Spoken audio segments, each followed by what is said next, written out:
সত্ৰীয়া নৃত্যৰ বাবে মাটি আখৰা অপৰিহাৰ্য।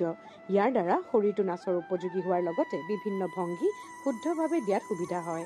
সত্ৰীয়া নৃত্যৰ প্ৰধান বৈশিষ্ট্য হ'ল উৰা। এয়া পুৰুষ উৰা আৰু প্ৰকৃতি উৰা।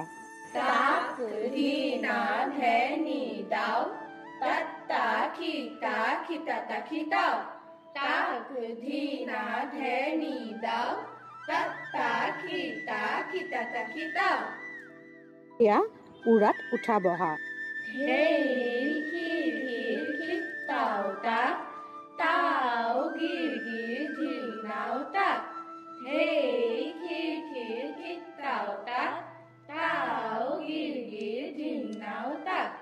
এয়া হাৰ ভঙা।